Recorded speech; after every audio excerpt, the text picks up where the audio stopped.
En esta diapositiva nos están mostrando la iniciación de la replicación en los eucariotas.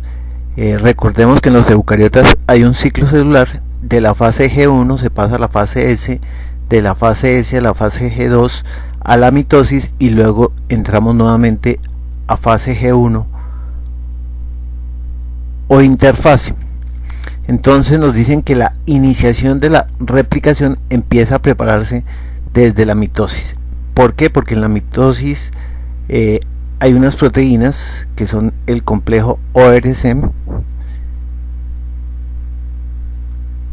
Ese complejo ORC reconoce los sitios de origen de la replicación, que en las levaduras se llaman las ARS, secuencias de replicación autónoma.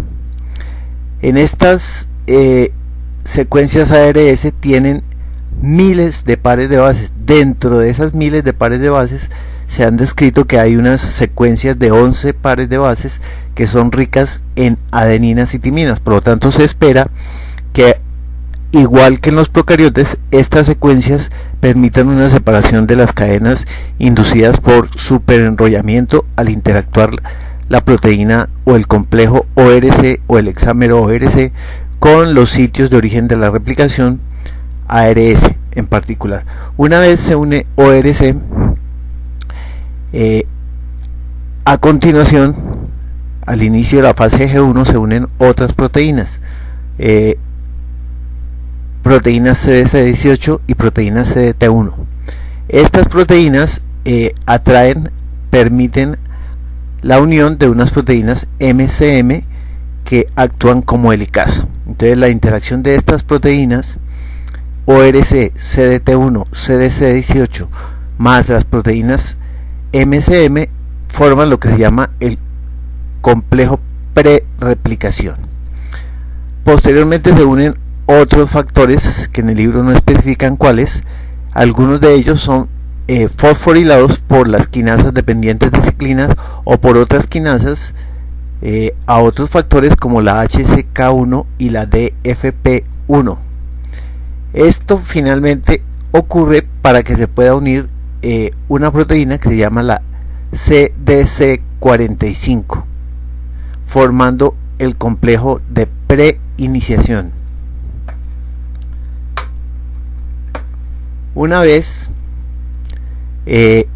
las células salen de la fase G1 y entran a la fase S, todo ese complejo proteico que se formó desde la mitosis se desensambla y no se vuelve a ensamblar hasta la mitosis, de tal manera que durante la fase S solo puede haber una iniciación a partir de un sitio de origen de la replicación. En esta parte de la diapositiva nos muestran un problema que tienen los DNAs lineales, no los circulares de los procariotas, los DNAs lineales. Entonces recuerden que aquí hay una horquilla, va a llegar a un extremo del cromosoma, una de las dos cadenas viene con síntesis continua y la otra se va sintetizando de manera discontinua. Cuando llegan al extremo del cromosoma, entonces esta llega al extremo del cromosoma, no hay ningún problema, no hay ningún primer. Pero en esta cadena, en el extremo 5', siempre va a haber un primer. Y recuerden que esos primer hay que quitarlos. Cuando se quita el primer, se genera un gap que no puede ser rellenado. Entonces, para los DNAs lineales, este fenómeno va a generar una dificultad. ¿Por qué? Porque con cada replicación, esta cadena va a irse acortando unos nucleótidos. ¿Cuántos nucleótidos? El tamaño aproximado de un primer. Entonces se pueden ir perdiendo secuencias de los extremos, se pueden ir perdiendo gradualmente genes de los extremos. Este proceso de pérdida de DNA en el extremo 5', de pérdida de genes en los extremos, se ha correlacionado con fenómenos como la senescencia celular y como el envejecimiento. Entonces hay que los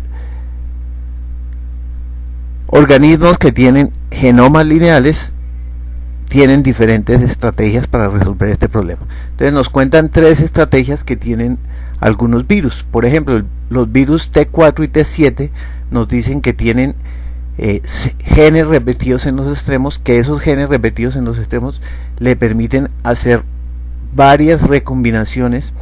En este proceso de recombinación, pues entonces se vuelven a llenar estos extremos 5' con la ayuda de los cromosomas homólogos. Entonces se pueden formar se pueden unir varios genomas formando concatámeros, que los llaman.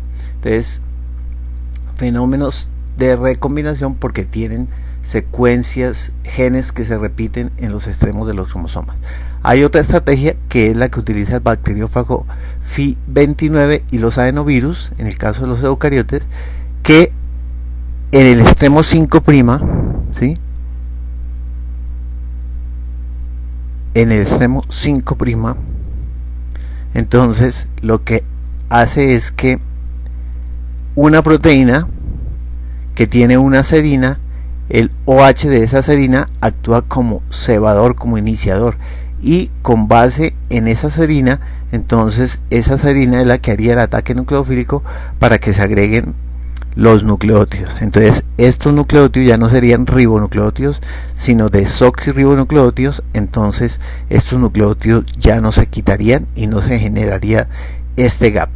Finalmente nos hablan de una estrategia que son del virus de la viruela y del virus del vaccinia, que nos dicen que que sus extremos unen sus extremos 5', 3', 5', 3', y hacen que finalmente la replicación de este DNA se convierta como en la replicación de un DNA circular, es decir, no habría el problema del acortamiento de los extremos 5'.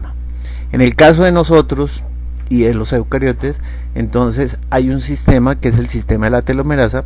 La telomerasa es una transcriptasa reversa, tiene una plantilla de RNA, entonces utilizando como plantilla de RNA se sintetiza DNA. La parte proteica, no la parte de RNA, se llama el TERT. Entonces la telomerasa lo que hace es que pone una plantilla y alarga el extremo 3'. Al alargar el extremo 3', muchas veces entonces ya puede actuar una primasa, luego la DNA polimerasa agregar nucleótidos. Siempre quedará el extremo 5' más corto, pero no habrá acortamiento de los cromosomas, incluso puede haber alargamiento de los cromosomas.